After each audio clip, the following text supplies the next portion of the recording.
So my talk here, following up on that panel, an amazing panel, and let's give a thank you to Vitalik, I think Vitalik, but also Ben, Jesse, Steven. It was an awesome talk. So we're going to continue the conversation about how we unify Ethereum with intents in ERC-7683. And so I'm Hart. I am the co-founder of Across Protocol. We are an intent-based interoperability and bridging protocol. But we're going to talk about the standard and how we developed it and how we built support for it, which we talked about on that panel too. Okay. So I stole some of the slides from my intro to the panel because they were so good, I needed to use them. But I'm going to replay quickly some of the slides just to set the framework for what we're talking about here. So 4 years ago, Ethereum had the scaling problem. We had 15 transactions per second. At peak demand, Ethereum was so expensive, it was basically unusable. And Vitalik helped us align the Ethereum community around this rollup-centric roadmap. And this worked. I walked through these slides on the panel we were just on, but look at what we did here, right? In October 2020, we aligned on the rollup-centric roadmap. Optimism shipped a couple months later. Arbitrum shipped a couple months after that. ZK Sync shipped a year after that with ZK rollups. We had this massive innovation in this rollup-centric architecture. And then, of course, blobs came around just this year, so March of this year. And I don't know if you guys just saw the charts, or I honestly should have included another chart in here. The cost of transactions on Ethereum just plummeted. And now on an L2, you can do a transaction for pennies. We actually saw this in Across's data. The median transaction size dropped from about $500 going L2 to L2 when you're bridging. It's now $50.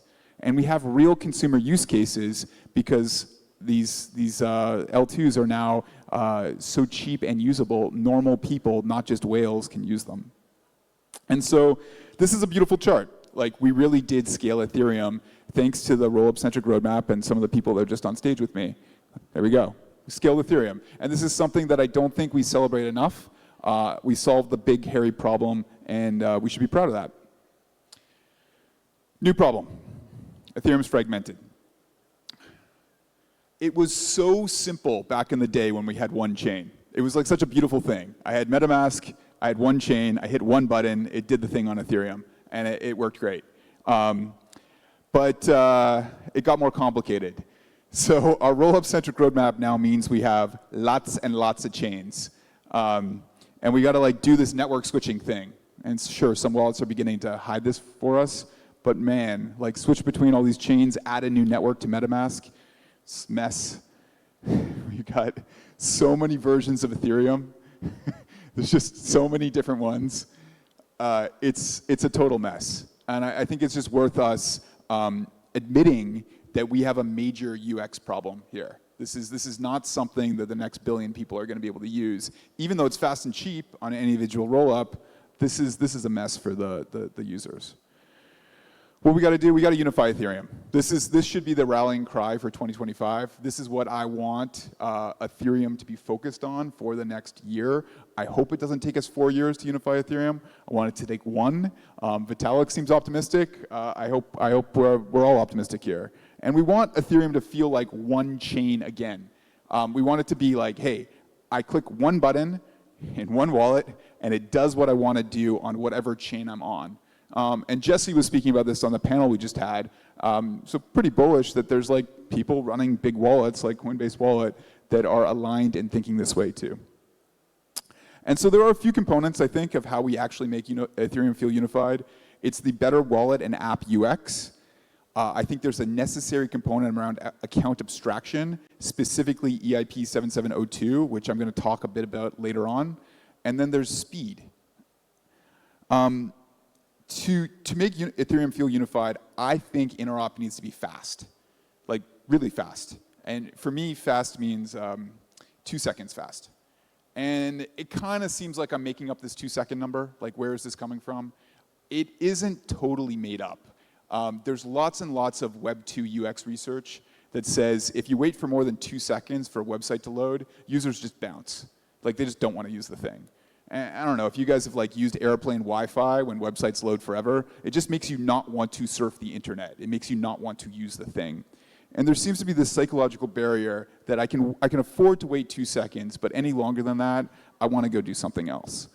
So if we want the experience for the next billion users, if we want to compete with Web 2, I really truly believe we have to hit this 2-second interoperability time. And in tents, what we do with Across, oh, it has a different tent icon. That's kind of cool. In tents, what we do with Across are the only viable mechanism to deliver this 2-second experience. And we do this, I'll go into how we structure this, but like right now today in the Across protocol, the median fill time between chains is about 3 seconds. We'll go into some data on this, but it's fast. And why is that? So it's worth walking through what the traditional bridging flow is when we're connecting blockchains and why this intent architecture is different and faster. Okay, so traditional bridge. I got 2 chains, A and B. I got Arbitrum and I got Base. Step 1, I want to deposit my assets on chain A, and then I wait. I wait for finality. The protocol can't do anything in the traditional architecture until it knows that those funds are actually on chain A. And this waiting is a problem. Once I'm done waiting for finality or for a sense of finality, then I can go and send my message to chain B, and then I can release my funds back to the user. And so this flow is all fine and good. Maybe I have some security assumptions around how I'm sending this message. Maybe I don't love those. But generally speaking, like this architecture is like conceptually simple. The problem is it's just slow. I have to wait for finality, or at least a sense of it. I can't get the 2-second experience with this traditional bridge architecture. So how do intents work? How are they different? Intents, I still have users deposit assets on the origin chain. I need that. But when they're depositing assets, they get escrowed into a special account that broadcasts the intent to a network of solvers. And this network of solvers are going to then compete to fill the user on the destination chain. Importantly, they're filling the user with their own funds. So what these guys are doing is there's actually a marketplace that's taking on the finality risk of the origin chain, and they're competing to see who's going to be the first one to fill the user in exchange for the transaction fee or the fee charged here. And this architecture, if you notice, there's no message that gets sent between chains. And the finality risk is then being taken on by the solver network. So this is fast. We can fill the users in 2 seconds.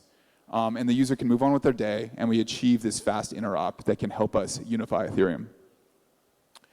Of course, there's still one step after this. After the user gets filled, we still need to verify that the fill happened and release funds back to the solver.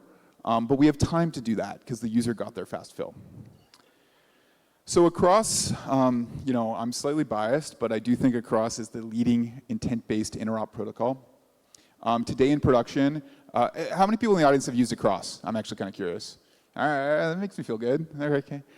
So Across, we're a bridging protocol.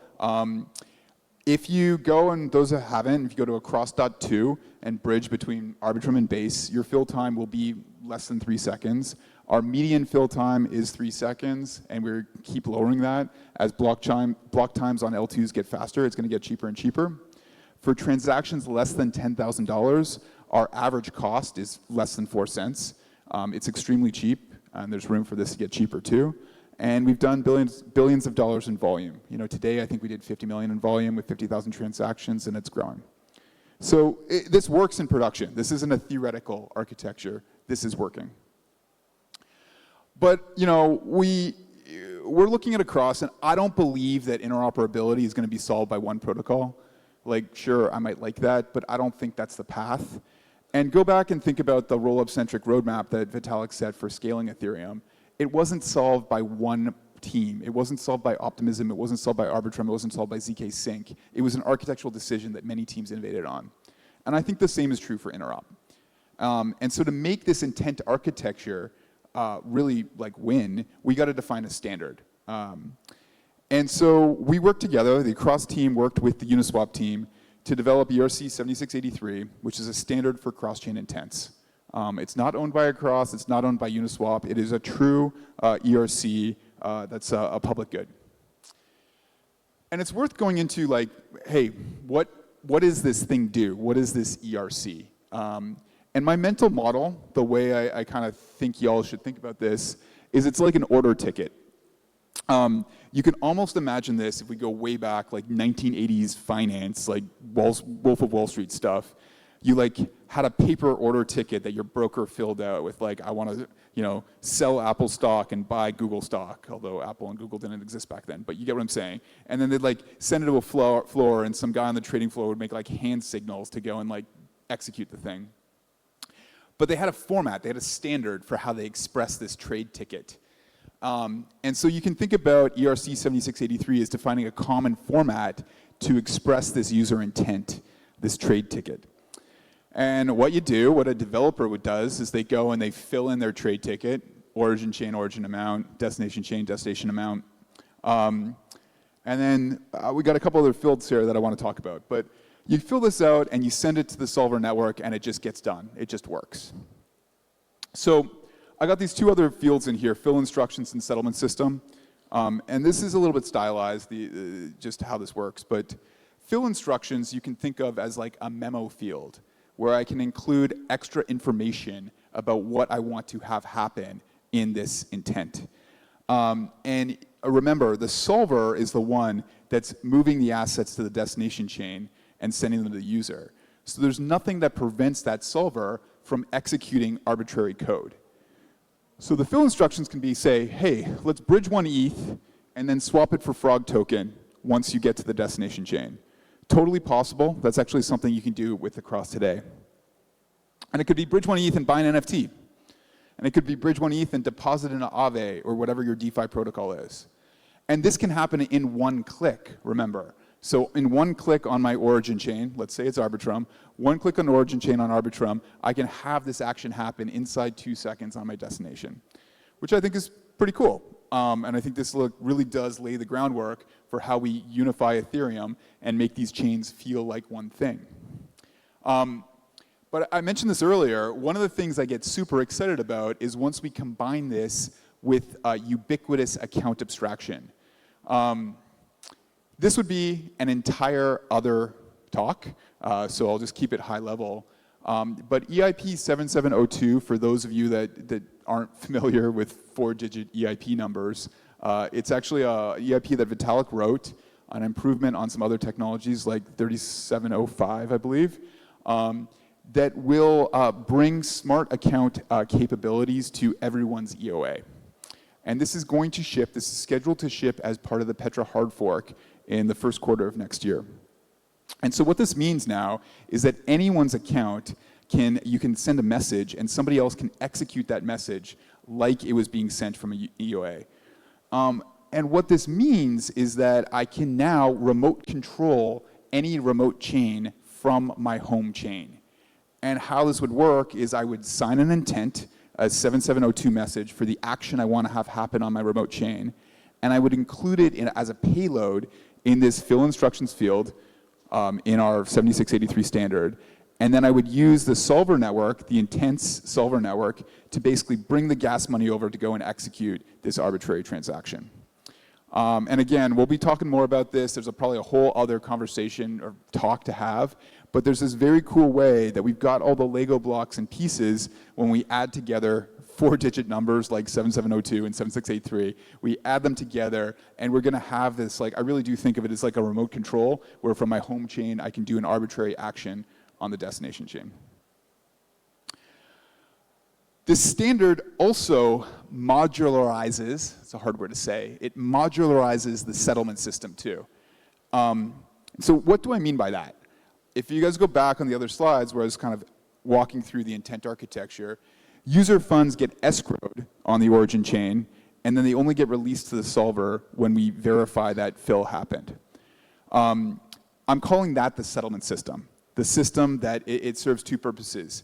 It keeps user funds safe, where it doesn't release user funds to a solver until the fill happens. And it also keeps solvers safe, where it doesn't let solvers get rugged by users. So in this standard, that settlement system is a module, and you can plug in what you want. Across has a version of this that we've been operating for 2 years that works pretty well, but it's by no means the end state. And what I think is super cool about this, and Jesse on the panel beforehand was talking exactly about this idea. If I have two chains, if my origin chain and my destination chain are both superchains, I could use a settlement system that uses Optimism superchain native interop. And that could be faster to repay the solver faster, which would make the intent cheaper. So I have all the flexibility in the world to choose to just optimize my settlement system based on the origin and destination chains. And this works with egg layer, Polygon. We can use the Polygon egg layer system, where if I have my origin and destination chain as both egg layer enabled chains, I can write a settlement system that uses egg layer to speed up solver repayment.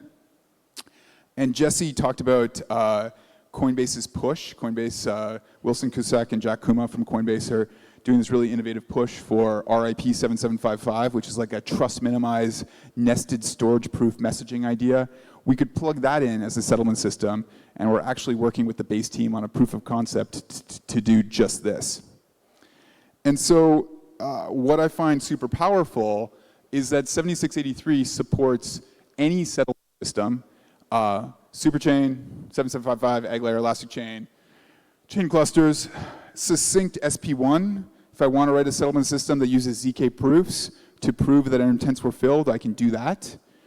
If you want to use one of the other generalized messaging passing frameworks like Layer 0, Hyperlane, Wormhole, Chainlink CCIP, completely compatible too.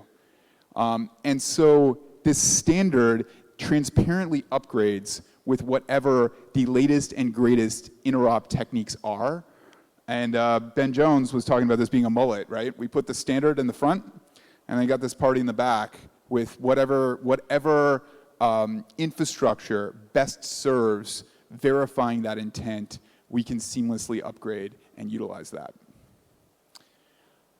Why is this standard helpful? So developers, for both the app and wallet, we now have a single common format to do anything cross-chain. Developers should implement this standard, just works. And again, it's going to be transparently upgradable as we get better technologies to verify the settlement layer. For solvers now don't listen to like one common format without needing custom integrations for each new protocol. So solvers just listen to the 7683 order standard, and any intent-based protocol that builds on top of it they're able to serve. Okay, so Across and Uniswap worked together to develop this initial standard. We got a lot of great feedback from many people in the space. That feedback was actually merged in about 2 weeks ago, so anybody who's read the standard, go read it again. It's been updated. And if you want to read more, ERC-7683.org has all the details. But we've been trying to build support for this standard. And Optimism was an early adopter. They understood that even though they're working on superchain native interop, they don't just want interoperability between the superchain. They need interoperability so like users on Arbitrum can come to the superchain and what have you.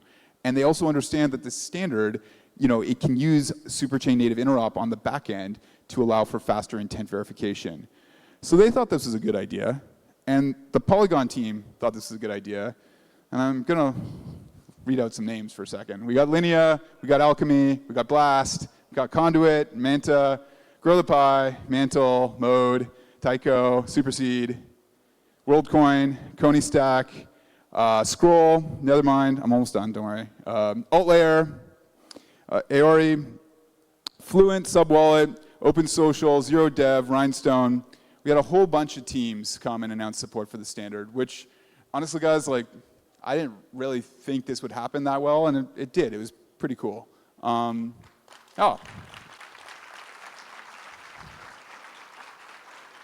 I will tell you guys, so we had this hole here, right? So this is a hole here as of 2 days ago, and it made the chart look more annoying. And this should also all be in a big tent. I want these guys all in a big tent, but it didn't fit on screen. So what's cool, though, is you come to a place like Devcon, and you meet people, and you kind of get them over the line and explain what you're working on. And so now we have both Arbitrum with Off-Chain Labs and ZK Sync, Matterlab ZK Sync, also supporting this standard, which means we have complete coverage of the major L2 ecosystems saying, hey, we think this is a good idea. Just like ERC-20's defined a token standard, we think this is a pretty cool way to define a standard for intents. Okay, so I'm almost done. So what's next? We have broad support. I've never tried to build support for standard before. Working with Uniswap, it's been great, but many people in this ecosystem are just like, hey, yeah, there's good social capital to try to unify Ethereum, and this is a lightweight standard that lets us do this. So we've got broad support from the L2 ecosystems. We need to figure out better dApp and wallet UX patterns. That's like the next step here. And then we really want to do this like full integration with 7702, what I was talking about before, for this beautiful chain abstraction where I use a 7702, a kind of user op payload to have the ability to do a remote control where I can remotely execute any action on a destination chain. And so guys, that's my pitch for how we're going to unify Ethereum and how we're going to do it quickly in 2025. It's not going to take us 4 years. We're going to use intents and the 7683 standard to unify Ethereum. You can follow me on Twitter at Hal2001, and thank you very much.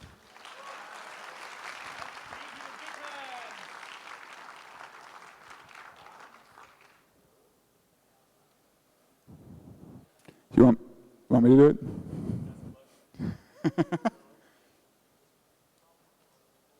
Yeah, I think it's running out of the battery, maybe? Yes, can you check it? Thank you. I'm personally excited about what you're just sharing. It's huge. It's huge. All right, let's talk about Q&A. Will this new standard support NFT? Okay, I gotta go deeper on some of this. Will 7683 support 721 and 1155? Guys, I can't remember all the EIP numbers. I try really hard. I gotta go deeper on this. So we will get back to you on Twitter with that, and/or I can talk to you. Fungible NFTs. No, we can't support NFTs. I'm sorry. Remember that the intents architecture relies on the solver filling the user on the destination chain with their own funds. And NFTs are non-fungible. So the intent architecture relies on fungibility. That's actually one of the core insights that allowed us to be so fast. So non-fungible assets do require a different thing. And I think that's important to kind of understand. All right, thank you. Next one, can you compare and contrast maybe like a general multi-chain intents that we existed on the market with the 7683?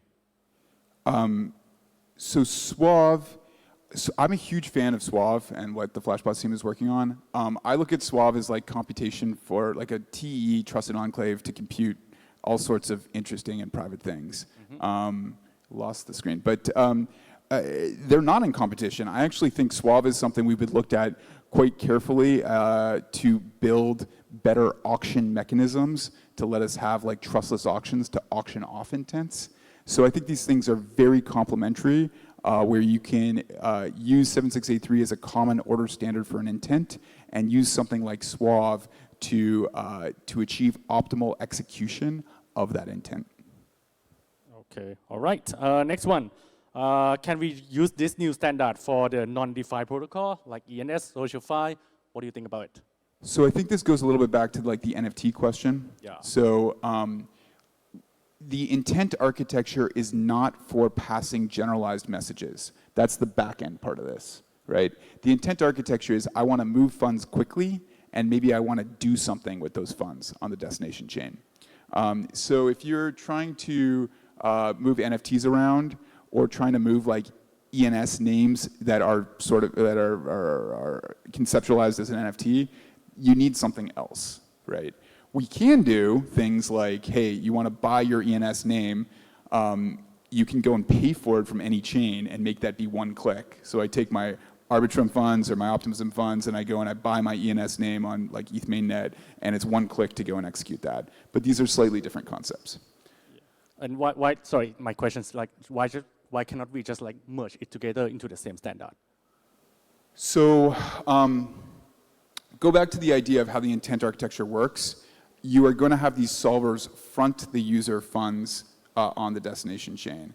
I can't front them an NFT that's on some chain. I need to create another representation of it like trustlessly. So fungibility, the fact that we have fungibility is what allows the intent architecture to work so well. If I'm trying to do something that can't be fungible, like money is fungible or tokens are fungible, if it's not fungible, then I'm going to need to like send a lower level message to make that happen. Okay. We got 15 seconds, but yeah, can you answer the top one? How can 7683 prevent devs from messing around with the intent of the user boards past filters? So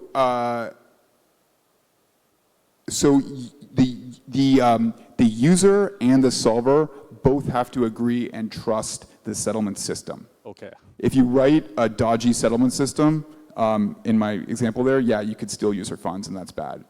Do I expect the user to sanity check their settlement systems? No, but I do expect wallets or other applications that implement this to sanity check that settlement system and or, we'll create